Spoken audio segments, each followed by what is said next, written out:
Tara hoere mai i rana whaahua tātou i tō tātou whare i whaahura i te hora nei, i roto i te whanhor āna tātou ve a potopoto, i te pepe nei uharero atu o tō tāwini i te whare oire no pira, i roto i te whanhor a nā te mo oire, rohia te pitir a te i o tamhana i pihia, l'innovation communal, o i hoi whaapir ai te mo whanhor a te oire tō i te mo oire atua. E wharo mai tātou i te man ono te i a te tofa Fredericks, e mono pretetini te ie o te SPC. Narato mai o ia i te reo Tahiti, e narato ato mai i te reo Whanani.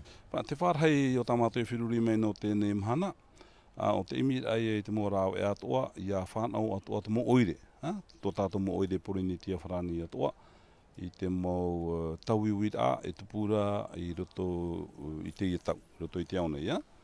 O i te tātou e ai te ohipa e maura i te mhana. Me arhei te mō tauiwira i te hiara i roto i te aone, roto ana i te mō tai i te reo e hipa, e te ota atura te mō oire i roto i tara mō tauiwira. E te mea whohu aroara, te whainene rai i te mō oire, i te tomora i roto i te whanhora api, tā te whaapi ānei, aore rā tā te mō rawe api o te i tau, e whahepo mai rei tātou.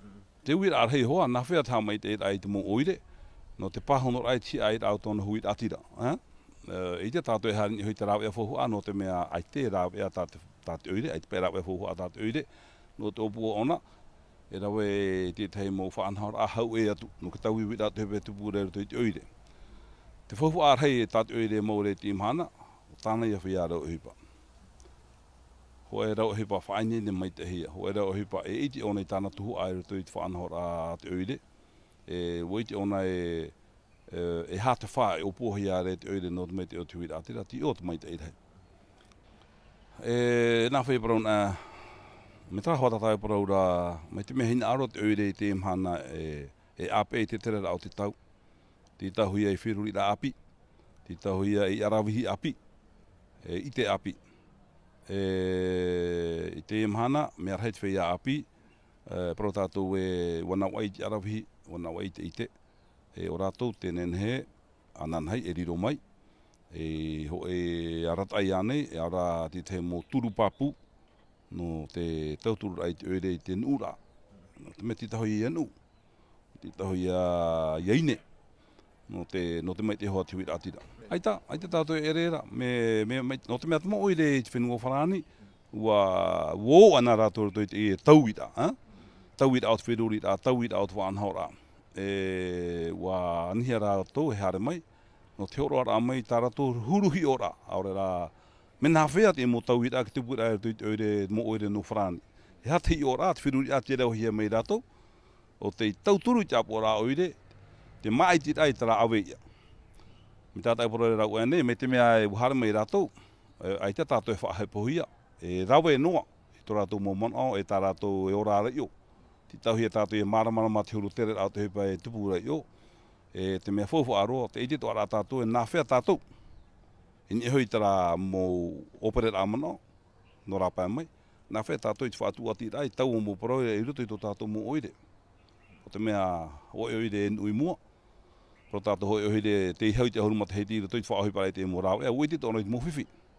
E tiri atu whewhoa, i ha tātou, e nani anō i te mō whiwhi, i mātauhi ane rātou. Me te menen he tātou i te amatara, tarai i whaore i te mō whiwhi, e rawen ai te rewa anhora, i ore i arhei te hama ua, ai tata i rāti te hipa te tupuna, e ai tātou hi ono ai. C'est une journée de l'innovation communale initiée par le SPC en faveur de nos collectivités locales.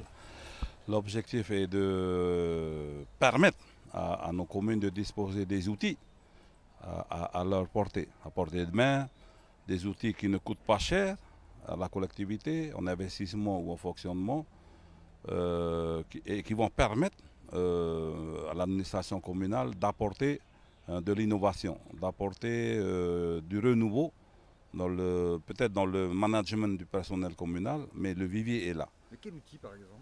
Par exemple, nous n'avons pas suffisamment de moyens financiers et n'en parlons pas de ces outils financiers parce que nous ne disposons pas assez.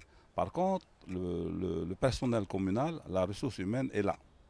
Donc c'est là-dedans qu'il faut avant tout essayer d'apporter de l'innovation et du nouveau.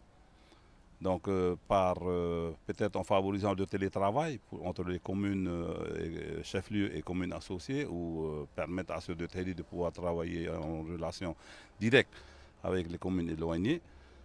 Par rapport à l'aménagement des horaires, parce que ce que nous cherchons à faire, c'est permettre à chaque agent communal d'être bien dans sa peau à son travail. Que le travail soit conçu comme je dirais non pas comme une tâche, Un épanouissement. ouais, comme un épanouissement, une mission que chacun doit réaliser en faveur de la collectivité. Et quand on parle de la collectivité, c'est en faveur de la population communale. Le constat que nous venons de faire est assez triste, parce que nos communes disposent d'un personnel vieillissant. Très peu de jeunes de notre territoire s'intéressent ou n'ont pas pu intégrer la fonction communale. Peut-être cela ne les intéressait pas auparavant, mais aujourd'hui, la fonction publique communale est un atout qui va permettre à un jeune de pouvoir disposer d'un emploi sûr, d'un emploi pérenne, et en même temps, avec cette innovation, d'être un agent épanoui à son travail. Donc, plus on embauchera des jeunes, et plus on favorisera la compétence, ça ne peut que favoriser la qualité de service de la collectivité en faveur de sa population. Cette évolution, elle ne concerne pas que nos agents. Cette évolution concerne aussi bien les élus, les décideurs, parce que c'est eux qui doivent prendre les décisions de faire bouger les choses ou pas. Si les élus ne sont pas prêts à apporter de l'innovation ou à innover dans sa commune, rien ne changera, même si on a des agents compétents. Mais par contre, si nous avons des élus favorables à l'innovation, à l'amélioration du service de qualité, tout va se découler de fait.